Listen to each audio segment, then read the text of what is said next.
The Phantom Platoon by Barking Dog, Dark Moon Press. When darkness creeps and fear runs deep and spirits and shadows rule the night, when every ounce of instinct makes you shake with fright, turn to a place where your fears are replaced with the hunger to know what went on. Turn to Barking Dog, Dark Moon and the True Darkness Before Dawn, based on classified reports said to be buried deep in Marine Corps archives.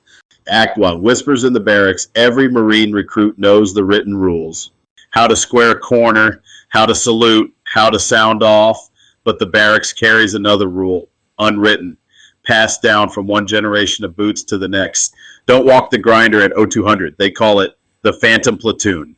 The legend is older than most of the buildings on base. The details shift, but the core never changes. When the fog rolls in from the bay, a platoon marches across the grinder. They never miss cadence, they never break formation, and they are not of this world. In the racks at night, recruits whisper different versions. One swore his cousins saw it in the 1980s, a full platoon in jungle fatigues, M16s slung clear as day. But when they passed, the rifles dissolved into smoke. Another claimed his uncle saw them in the 50s, World War II khakis, leggings, cadence in Spanish. Half the platoon had faces, half didn't, just shadows where their eyes should be. A third insisted he'd read about it online, a drill instructor saluting them, face pale, whispering to his men, "Stand tall, they've earned it." Some said they were recruits who never made it through. Others swore they were combat dead, Tarawa, Hughes City, Helmand Province. Still others whispered it was every Marine. Whoever swore the oath, bound together in one eternal formation. The younger recruits laughed nervously, but the older ones didn't. They just stared at the ceiling, silent. Private Daniel Reyes thought it was all smoke, until fire watch duty put him on the grinder at 0200, Act 2, the encounter. The night was still. Fog curled across the depot. The Pacific breeze carried salt into my lungs. The grinder stretched under yellow floodlights. An endless ocean of asphalt. I marched my post, rifle slung, eyes darting left to right. At first, nothing, just silence. Then faint, too faint to be real, came the sound, tap, tap, tap, boots. I froze, my heart stuttered. I held my breath. The sound grew louder, steady, rhythmic, dozens of boots striking as one. Then came the voice, hollow, stretched across the night.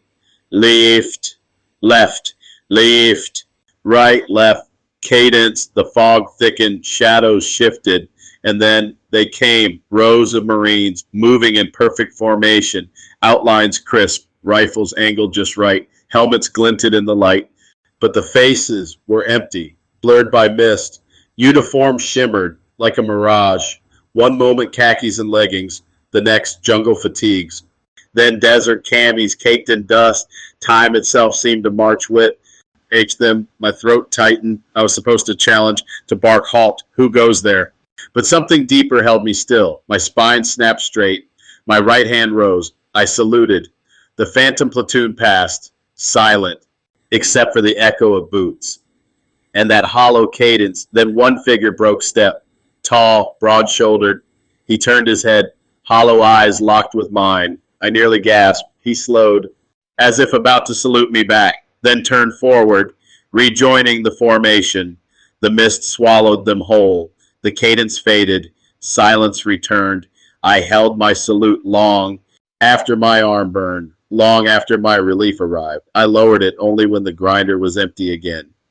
Act 3, the drill instructor's knowledge.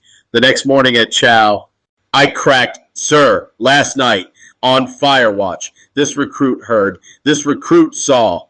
I braced for mockery, but Staff Sergeant Cole didn't laugh. His eyes hardened. "You stood at attention?" "Yes, sir." "You saluted?" "Yes, sir." Cole nodded once. "Good, that's what you do." He walked away. That night in the DI hut, the truth came out. "Another one saw them," Cole muttered. "Second this cycle," said Gunnery Sergeant Matthews, cigarette smoke curling. "Always around week 3, like clockwork." Sergeant Harris frowned. "Shouldn't we make it official? Put it in writing?" Matthews barked a laugh. "Official? You think the Corps wants it known we've got ghosts drilling every night?" No, this is tradition. They march, we respect. Cole's voice lowered. I tell every recruit the same thing. If you see them, stand tall, salute, don't move, don't speak. The hut went quiet. Matthews leaned forward. I saw them in 95, desert camis, dusty, torn. One looked me dead in the eyes, haven't forgotten it. Harris swallowed hard. I heard them my first cycle, didn't see them, just the cadence. Thought I was losing it. Cole told me later, no, you heard what you heard. Each man carried his own story. None of them denied. None of them joked. Act 4, the commander's files. By the 1960s, the reports had reached the base commander. Colonel Whitaker inherited a drawer full of them. Typewritten pages from the 40s, handwritten notes from the 50s, all marked restricted. 1943, guards hearing a company drilling, cadence in perfect English. And Spanish, no units scheduled. 1952, a recruit fainted after saluting a Phantom Platoon that marched within arm's length. 1971, one figure matched a Marine confirmed killed that week in Vietnam. The 1980s reports were stranger. One said the platoon halted mid-march, saluted an empty reviewing stand. Another described cadence called in multiple languages, English, Spanish, Tagalog, as if every Marine who ever trained there had joined the march. By the 2000s, fire watches reported desert camis in the fog, torn, dusty, blood-stained, and the smell of gun oil and cordite. Whitaker didn't laugh. He didn't dismiss. He signed an order. The grinder would be cordoned off from 2300 to 0500.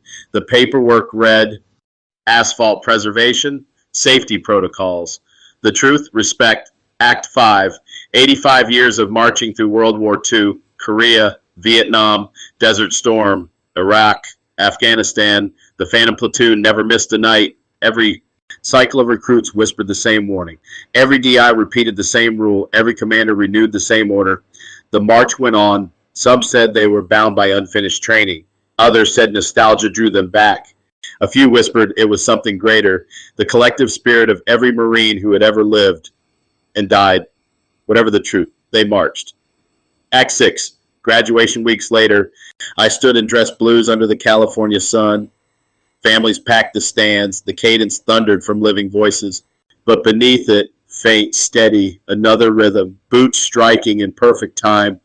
I felt them shoulder to shoulder, the Phantom Platoon, marching with us, invisible, eternal. For the first time, I didn't fear them. I understood. They weren't a curse. They weren't punishment. They were tradition, memory, legacy. They were every Marine who had ever marched this ground, and they marched forever. You've been listening to Barking Dog, Dark Moon. Will haunt your dreams, so don't fall asleep.